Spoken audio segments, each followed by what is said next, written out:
Banjir lahar hujan Marapi yang menerjang Kabupaten Agam, Sumatera Barat membuat banyak rumah warga rusak parah. Hingga saat ini, ada 20 korban meninggal dunia di Kabupaten Agam dan 3 korban masih dalam pencarian. Banjir lahar hujan yang menerjang Kabupaten Agam, Sumatera Barat menghancurkan permukiman warga.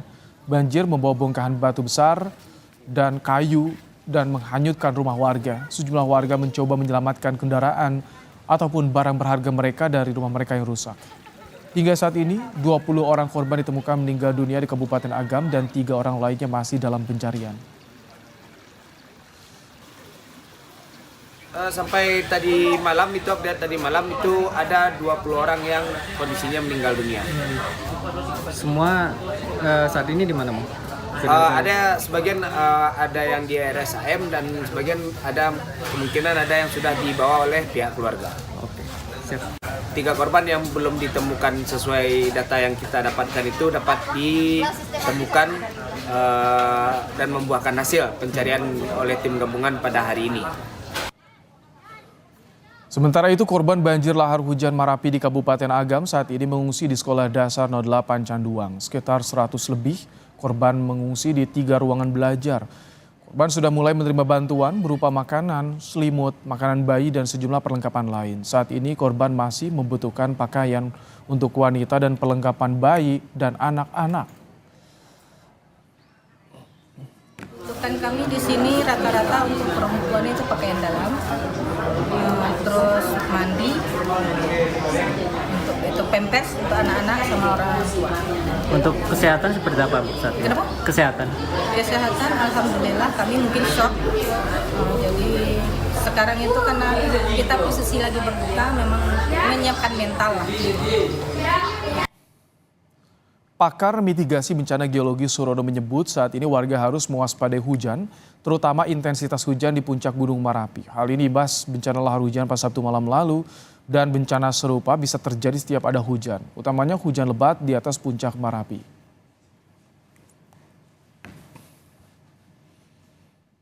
Jadi yang harus diperhatikan oleh masyarakat di sekitar Gunung Marapi, Sumatera Barat adalah setiap saat sekarang ini, karena material pasti masih ada di puncak Marapi ini.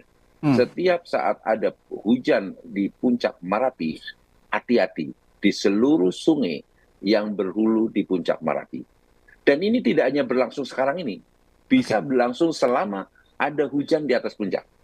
Kalau letusan Gunung Marapi itu waktunya singkat, tetapi dampak lahar hujan bisa berlangsung di setiap musim hujan, utamanya adalah hujan lebat di atas puncak Marapi tersebut.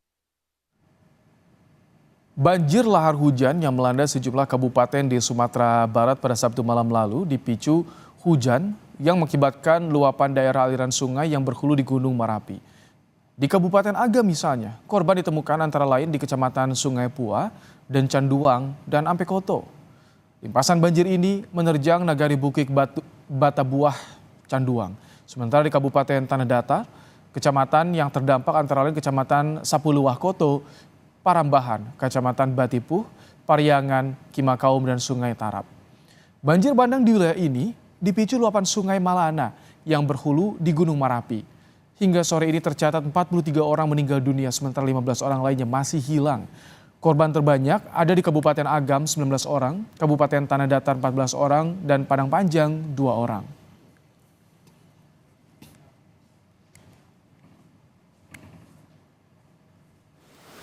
Lebih lengkap soal bencana banjir lahar hujan di Lembah Gunung Marapi, kita berbincang dengan Herudin Tias Desi Purnamasari, Ketua Tim Gunung Api Badan Geologi PVMBG. Selamat petang, Bu Herudin Tias.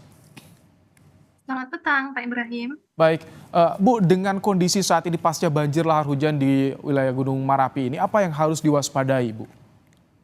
Iya, yang harus diwaspadai ini adalah adanya curah hujan yang cukup tinggi di area sungai-sungai yang berhulu di Gunung Marapi, dan ini adalah salah satu yang menjadi faktor adanya lahar di Gunung Marapi. Nah, itu disebabkan adanya endapan hasil dari produk erupsi Gunung Marapi yang kemudian bercampur dengan air hujan dan menghasilkan lahar.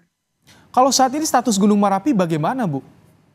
Untuk status gunung api saat ini masih di level 3 atau siaga dengan radius 4,5 kilometer jarak aman dari pusat erupsi gunung api di Fairbanks.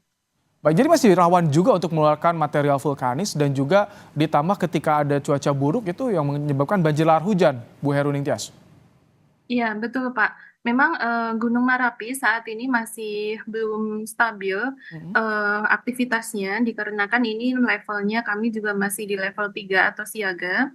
Dan hal ini yang harus diwaspadai, salah satu rekomendasi dari Badan Geologi itu adalah masyarakat yang bermukim di sekitar lembah atau aliran atau bantaran sungai-sungai yang berhulu di puncak Gunung Merapi ini harus mewaspadai adanya potensi atau ancaman bahaya lahar yang dapat yang dapat terjadi ini khususnya di musim hujan. Jadi curah hujan ini sangat menentukan adanya dampak daripada lahar. Oke. Bu, kalau mitigasi di aliran bantaran sungai Gunung Merapi itu bagaimana, Bu? Karena kan erupsi di akhir tahun lalu, Desember tahun 2023, berapa kali lahar hujan terjadi? Januari, bahkan awal April. Tapi saat ini korban lebih banyak, Bu.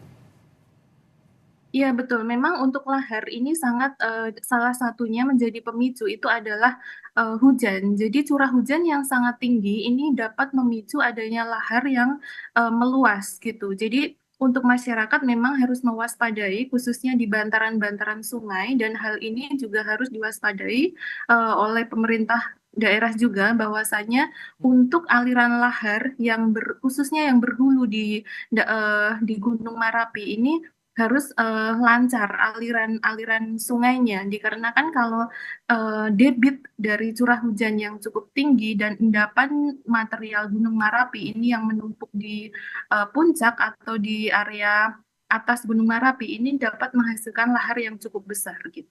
Bu, apakah ada deteksi dini ketika ada terjadinya banjir lahar hujan ini? Atau sejauh ini hanya rekomendasi masyarakat menjauh dari bantaran sungai?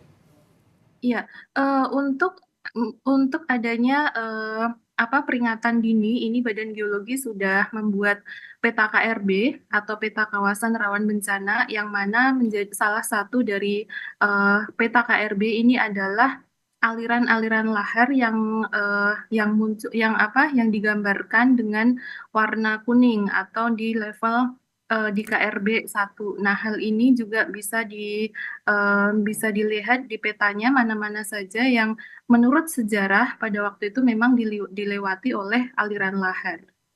Bu, ketika banjir lahar hujan terjadi pada Sabtu malam kemarin, ini ada report nggak dari pos pemantau kepada warga yang berada di kaki Gunung Merapi untuk waspada? Iya, untuk di rekomendasi kami memang itu setiap laporan yang kami kirimkan setiap 6 jam sekali di sana sudah tertulis bahwa masyarakat untuk dihimbau berhati-hati di sekitaran area lembah aliran bantaran sungai yang berhulu di puncak Gunung Merapi dikarenakan ketika curah hujan yang cukup tinggi di area puncak ini dapat memicu adanya lahar. Ketika ada report dengan frekuensi setiap 6 jam sekali, tapi banyaknya korban ini, apakah telat untuk mengevakuasi warga? Ya, pengamatan instansi Anda atau bagaimana dari PVMBG, BPBD, BMKG itu bagaimana, Bu? Kalau dari Badan Geologi ini kan memberi himbauan atau rekomendasi gitu Pak. Jadi kalau misalnya, namun untuk perkiraan berapa besarnya lahar itu sangat tergantung daripada curah hujan, yang mana curah hujan ini ditentukan oleh cuaca pada saat itu gitu. Jadi untuk stasiun kami yang merekam di area Gunung Merapi ini jauh dari aliran sungai, jadi tidak merekam adanya laharan. Oke. Kalau untuk lahar hujan seperti itu, siapa yang bisa memberikan report pasti kepada warga agar warga segera mengevakuasi? Biasanya siapa, Bu? Iya, kalau untuk lahar ini berbagai stakeholder ya Pak ya. Jadi memang dari khusus untuk aktivitas Gunung Merapinya itu adalah di Badan Geologi dan kami selalu mereport setiap 6 jam sekali aktivitas Gunung Merapi dan untuk lahar ini memang sangat tergantung daripada musim musim hujan dan juga curah hujan yang ada di puncak Gunung Merapi. Saat kejadian, Badan Geologi sempat mereport soal ada potensi lahar hujan ini. Kalau untuk potensi lahar hujan selalu kami lahar ya Pak, itu selalu kami sampaikan di rekomendasi kami di laporan yang kami kirimkan setiap 6 jam sekali. Ini memang salah satu lahar menjadi rekomendasi kami. Bu, ini kan beberapa kali banjir lahar hujan terjadi. Apakah tidak ada evakuasi sementara atau diungsikan sementara warga-warga yang sekitar bantaran sungai, Bu?